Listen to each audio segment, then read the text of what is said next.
এক চোরের স্ত্রী আর এক চোরের মেয়ে, ব্যক্তি একজনই, অর্থাৎ শ্বশুর জামাই একত্রে চুরি বা মাছ মারি রাতের অন্ধকারে পারাপার করে।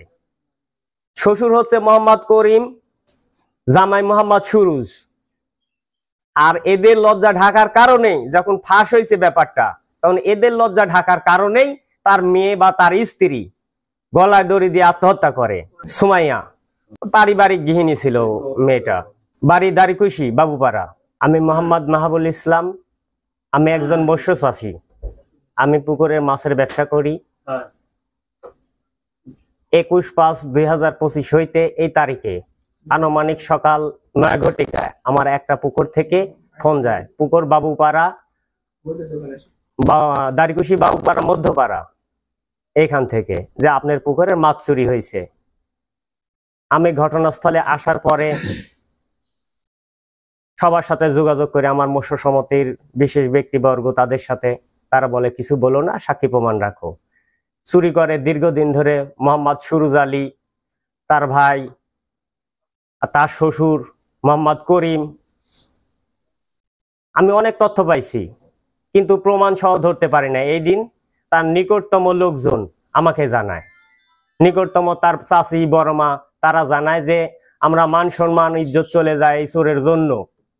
তাই আজকে আর আমরা বলে দিচ্ছি, এর একটা বিচার করো। আমরা ইতিপূর্বে ওদেরকে অনেক ভাবে ছাপাই করছি, অনেকভাবে বাঁচাইছি।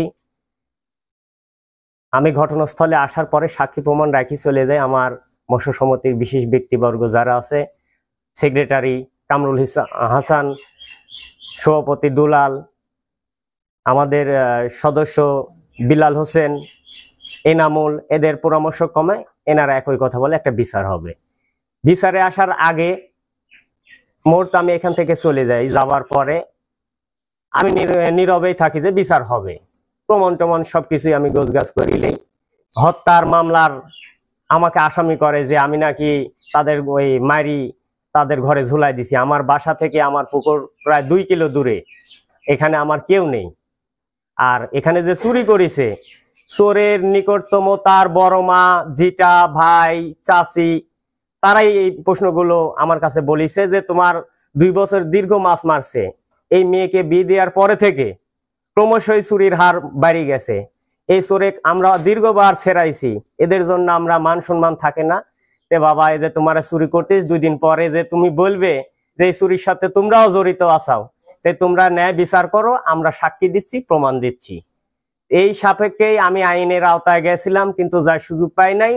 এর মধ্যেই চোরের মেয়ে বা চোরের বউ আত্মহত্যা করেছে, কিন্তু সেটার দোষী আমার ঘাড়ে আজকে চাপানো হয়েছে যে আমি নাকি তাদেরকে মারি ঝুলাই দিছি। আজকে এই জন্য এলাকার বিশেষ ব্যক্তিবর্গ, লোকজন সবাই আছে উপস্থিত। এখানে কি কথা হয়েছে কি হয়নি তার উপস্থিত ছিল, তারা বলতে পারবে যে আসলে বিষয়টা কি। বা চোরের যে নিকটতম লোক, আমি তার কেউ না, আমি একজন ব্যবসায়ী, আমার বাসা 2 কিলো দূরে।